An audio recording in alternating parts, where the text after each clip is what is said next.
Hey everyone, welcome back to my another blog.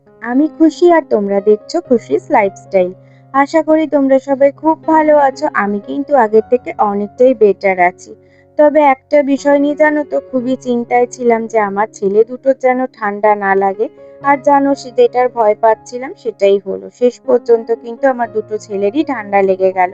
আর মা হওয়ার পর না বাচ্চাদের একটু অসুস্থ দেখলে বুকটা কেমন করে যেন কেঁপে ওঠে। অনেক কষ্টে না ওদের অনেক ভালোবেসে যত্ন করে যেন ৭ মাস পর্যন্ত আমি নিয়ে এসেছি। আজ ভাবলাম যে তোমাদের সঙ্গে আমি আমার টুইন প্রেগন্যান্সি জার্নিটা শেয়ার করি। গল্পও হবে আর এদিকে আর নিজের কাজগুলোও কিন্তু আমি করে ফেলবো। তো আমাদের বিয়ে হয়েছে প্রায় ৪ বছর হবে, আর বিয়ের কিন্তু ৩ বছর পর আমি কনসিভ করি। আমার প্রথম ৩ মাস কিন্তু একবারেই জানতাম না যে আমার পেটে টুইন্স বেবি আছে। তারপর যখন আমি ইউএসজি করাতে গেলাম তখন কিন্তু ডাক্তার বললেন যে আমার টুইন বেবি আছে। সেই মুহূর্তটা না আমি কোনোদিনও ভুলতে পারবো না। স্ক্রিনে যখন দুটো আলাদা হার্টবিট দেখলাম আর দুটো ছোট্ট হৃদয়ের স্পন্দন একসাথে শুনলাম, তখন আমার চোখে কিন্তু আনন্দের জল চলে এসেছিল। সেই অনুভূতির ভাষায় কিন্তু প্রকাশই করা যাবে না, একদমই অসম্ভব ব্যাপার। এরপর ডাক্তার জানো তো আমাকে না পুরো বেড রেস্ট করতে বলেছিলেন। তাই বেশিরভাগ সময় কিন্তু আমি মায়ের বাড়িতেই ছিলাম। শ্বশুর বাড়ি যেহেতু সেকেন্ড ফ্লোর ছিল আর লিফটটাও না আমাদের চালু হয়নি ফ্ল্যাটের, সেই জন্য কিন্তু সেফ নয় সিঁড়িতে ওঠা নামা। একদম কিন্তু বলেছিল বিছানাতে থাকতে হবে। আর সত্যি বলতে আমার এই পুরো জার্নিটা কিন্তু সম্ভব হতো না যদি মা না থাকতো। আমার মা কিন্তু একদম আমাকে এতটা কেয়ার করেছে যে কোনোদিনই কিন্তু এর ঋণ শোধ করার মতন নয়। আর আমি জানো তো চেকআপ ছাড়া একদমই রাস্তায় বেরাতাম না, যেহেতু রাস্তাঘাটও ভীষণ খারাপ ছিল আর ফার্স্ট ফ্লোরে যেহেতু মায়েদের ফ্ল্যাটটা ছিল, সিঁড়ি থেকে একটু হলেও নামতে হবে, সেই জন্য কিন্তু একদমই বেরাতাম না। শুধু যখন চেকআপ করাতে যেতাম তখনই কিন্তু বেরাতাম। আর একদম জানো তো ঘরে বসে ভালো লাগতো না, খুব বোর লাগতো আর কি, ফোন দেখতেও ভালো লাগতো না, ঠাকুরের গান শুনতাম। এইভাবে কিন্তু প্রত্যেকটা দিন কাটাতাম। আর জানো তো সবাই আসতো আমার সাথে দেখা করার জন্য, আমার দিদি মাসিরা সবাই কিন্তু এসেছিল রোজ, যে আমার সাথে দেখা করবে আর একটু গল্প করলে আমার মনটাও ভালো লাগবে, সেই কারণে। অনেককেই জানো তো দেখেছি প্রেগনেন্সি জার্নিতে খুব কিন্তু আনন্দ করে দিন কাটায়, কিন্তু আমার না একদমই আনন্দ করে দিন কাটেনি। খুবই কষ্টের মধ্যেও কিন্তু গেছে, খুব একটা সহজ ছিল না আমার জার্নিটা। যখন দুটো বেবি একদিকে চলে আসতো তখন কিন্তু প্রচন্ড পেটে ব্যথা হতো। আর অনেকটা রাত কিন্তু ব্যথার মধ্যে ঠিক মতন ঘুমোতেও পারিনি, আর কখনো বসে বসে বা কখনো পাশ ফিরে এইভাবেই কিন্তু রাতটা কাটিয়েছি। এইভাবে কিন্তু ৮ মাস পর্যন্ত জার্নিটা চলেছিল। তারপর ৮ মাসের শুরুতেই কিন্তু আমার দুটো রাজপুত্র আমার পৃথিবীতে এলো। আর তবে এখানে কিন্তু গল্প শেষ না। ওদের জন্মের পর থেকে যে ৬ মাস যেই লড়াইটা আমি করেছি, যে স্লিপলেস নাইট কাটিয়েছি, যে আনন্দ আর কষ্টের মিশেলে দিন কেটেছে, সেটাও কিন্তু একটা আলাদাই গল্প। সেই পুরো জার্নিটাও কিন্তু আমি তোমাদের আগামী কোনো একটা ব্লগে অবশ্যই শেয়ার করব। না হলে আজকের ভিডিওটা কিন্তু অনেকটাই বড় হয়ে যাবে। সেই জন্য কিন্তু আজকে শুধুমাত্র আমি প্রেগন্যান্সি জার্নিটাই তোমাদের সাথে শেয়ার করেছি। আর এখন তোমাদের জন্য একটাই আমার ছোট্ট প্রশ্ন রইল, তোমাদের প্রেগন্যান্সি জার্নি কেমন ছিল কমেন্টে অবশ্যই জানাবে। আর যদি এখানে কোনো টুইন্স মম আমার ভিডিও দেখে থাকো তাহলে কিন্তু অবশ্যই লিখে জানিও যে আমার অভিজ্ঞতার সঙ্গে তোমাদের কোনো মিল আছে কিনা। আমি তোমাদের গল্প পড়তে কিন্তু ভীষণ ভালোবাসবো। আর এদিকে দেখো বাচ্চাদের কিন্তু সবজিগুলো কাটা হয়ে গেল। তার মধ্যে অনেক রকমের সবজি দিয়েছি, স্ক্রিনে কিন্তু আমি দিয়ে দিয়েছি।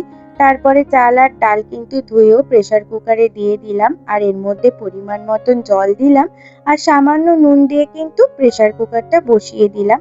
৩ থেকে ৪টে সিটি পড়বে, তারপরে কিন্তু হয়ে যাবে। আর আর মা বলছিল জানো তো যে একটু হলুদ গুঁড়ো দিবি আর জিরে গুঁড়ো দিবি, তাহলে কিন্তু খাবারের মধ্যে টেস্টটা অন্যরকম আসবে আর বাচ্চাদের খেতেও ভীষণ ভালো লাগবে। তাই জন্য আমি ভেবেছি পরের দিন যখন খাবার বানাবো তখন কিন্তু তার মধ্যে একটু হলুদ গুঁড়ো দেবো আর জিরে গুঁড়ো দেবো, তাহলে ভালো লাগবে হয়তো ওদের খেতে। আর বাপি বাজার থেকে তেলাপিয়া মাছ নিয়ে এসছে আর চিংড়ি বরফ নিয়ে এসছে আর মোরলা মাছও নিয়ে এসছে। তো মোরলা মাছটা বেগুন দিয়ে হবে আর তেলাপিয়াটা না ভেজে দেবো, একটুখানি তেলাপিয়া মাছ ভেবেছি ওদের খাবারের মধ্যে দেবো। তাহলে একটু টেস্টটা অন্যরকম হবে আর খেতে যদি একটু ভালোবাসে, কারণ ওরা না একদমই খেতে চায় না, সেই জন্য খুব মুশকিল হয়ে যায় খাওয়ানোটা। আর নতুন নতুন ট্রাই করি যে এটা দিলে হয়তো খেতে পারবে বা এটা দিলে খেতে ভালোবাসবে, সেই জন্য। আর এদিকে কিন্তু নিচে বসে সবজিগুলো ফটাফট কেটে দিচ্ছি, কারণ দেখবে ছুরি দিয়ে আমাদের যেহেতু অভ্যাস নেই কাটাটা, সেই জন্য কিন্তু অনেকটাই সময় লেগে যায়। আর যেহেতু বটি দিয়ে কাটলে তাড়াতাড়ি হয়, আমি ওই জন্য বললাম বসে বটি দিয়ে আমি কেটে দিই, তাহলে তাড়াতাড়ি হয়ে যাবে।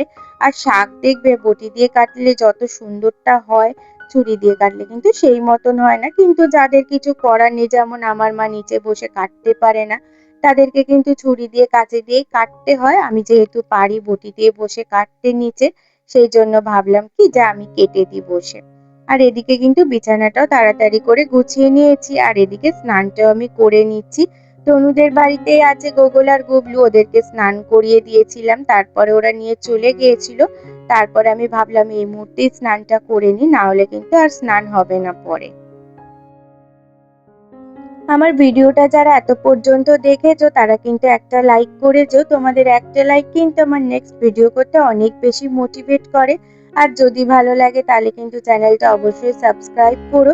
আর কমেন্ট বক্সে অবশ্যই জানাবে যে তোমাদের কেমন লাগলো ভিডিওটা, আর তোমরা কিরকম ভিডিও দেখতে চাও। আর এদিকে দেখো স্নানটাও সারা হয়ে গেছে, আর কিছু কাঁচা ছিল আজকে সকালেই না মা কেচে দিয়েছিল, যাতে তাড়াতাড়ি শুকিয়ে যায়, সেই জন্য আর দুই একটা জামা ছিল ওদের কাচার জন্য, কেচে মেলে দিলাম। আর এদিকে কিন্তু স্নান করে সিঁদুরটাও পরে নিচ্ছি। তারপরে ওদেরকে নিয়ে আসবো, এসে খাওয়াবো দাওয়াবো, অনেক রকমের কাজ থাকে।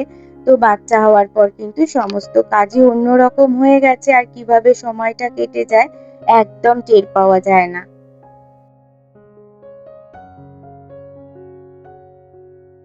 আর কি কি রান্না হচ্ছে চলো দেখিয়ে দিই তোমাদের। মোরলা মাছ হয়েছিল বেগুন পেঁয়াজ দিয়ে, আর এদিকে শাক ভাজাটা হচ্ছে, আর এদিকে কিন্তু সর্ষে বাটা দিয়ে ভাপা করেছিল চিংড়ি মাছটা।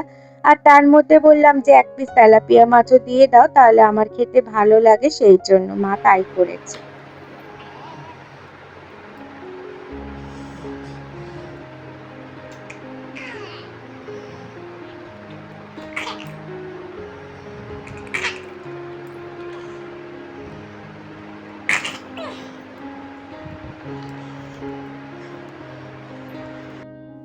এদিকে কিন্তু দুপুর হয়ে গিয়েছিল, দুপুর বেলায় কিন্তু গোগল আর গুবলু ঘুমায়নি, কারণ তনুদের বাড়িতে না ওরা একটু ঘুমিয়ে এসেছিল, তারপরে ওরা আমার সাথে খেলা করছিল, মাকে বললাম একটু রেস্ট নিয়ে নাও। আর এদিকে কিন্তু গোগল আর ওদিকে কিন্তু গুবলু, তিনজনে কিন্তু আমরা বেশ মজা করছিলাম। আর গুবলু কিন্তু খুব হাসছিল, গোগল একটু চোখ বুজেছিল গুবলুর হাসি শুনে, ও উঠে গেল, এখন কিন্তু ক্যামেরার দিকে দেখছে। আর আমার গুবলুটা কিন্তু একদম এক্সপার্ট ক্যামেরার দিকে তাকানোর জন্য। তারপরে কিন্তু ওর ড্যাডাও কাজ থেকে চলে এসেছিল, এসেই ব্যাস দুজনকে আদর করা শুরু হয়ে গেছে। প্রথমে এই যে গোগলকে একটু চটকাচটকি করছে, আর গুবলু কিন্তু ওয়েট করছিল আমার কোলে যে কখন ওকে কমপ্লিট হবে, তারপরে কিন্তু গুবলুকে কোলে নেবে। তো এইরকম করে কিন্তু ওদের আদর করা হয়, একজনকে কমপ্লিট করা হয়, তারপরে আরেকজন কিন্তু ততক্ষণ ওয়েট করে। এই যে গুবলু দেখো ওয়েট করছে কখন গোগলকে আমার কোলে দিয়ে ওকে নেবে। তো তারপরে কিন্তু গুবলুকেও নিয়েছে, আর আদর খেতে না এত ভালোবাসে, আর এই যে দেখো এত আদর করছে, চুপ করে কিন্তু শুয়ে মজা নিচ্ছে। গোগল কিন্তু আদর করলে একটু রেগে যায় বেশি যখন চটকানো হয়, কিন্তু এই যে গুবলুকে কিন্তু যতটা বেশি আদর করো না কেন ও মজাই নেয়, কিন্তু খুব ভালোবাসে আদর খেতে। তারপরে জানো তো ধোসা কাকু যাচ্ছিল, আর ঘন্টার আওয়াজ শুনে আমার ভীষণ ইচ্ছা করছিল যে ধোসা খাবো, অনেকদিন ধোসা খাই না, সেই জন্য কিন্তু সৌম্য ধোসা নিয়ে এসছে, আর আমরা কিন্তু বসে ধোসাটা খেয়ে নিচ্ছি। ভিডিওটি যদি ভালো লাগে তাহলে কিন্তু অবশ্যই লাইক করো, কমেন্ট করে শেয়ার করো। আর খুশিস লাইফস্টাইলে যারা নতুন হয়ে থাকলে তারা কিন্তু সাবস্ক্রাইব করে আমার ছোট্ট পরিবারে যোগ দিতে ভুলো না। আর মনে রেখো মা হওয়ার পথটা কখনোই সহজ নয়, কিন্তু প্রতিটি কষ্ট এক মুহূর্তেই সার্থক হয়ে যায় যখন নিজের সন্তানদের মুখে একটা ছোট্ট হাসি দেখা যায়। সেই হাসি একজন মায়ের সবচেয়ে বড় শক্তি। তাহলে আজকের মতন কিন্তু এখানে ভিডিওটা আমি শেষ করছি। See you in my next blog. Bye, take care, love you all.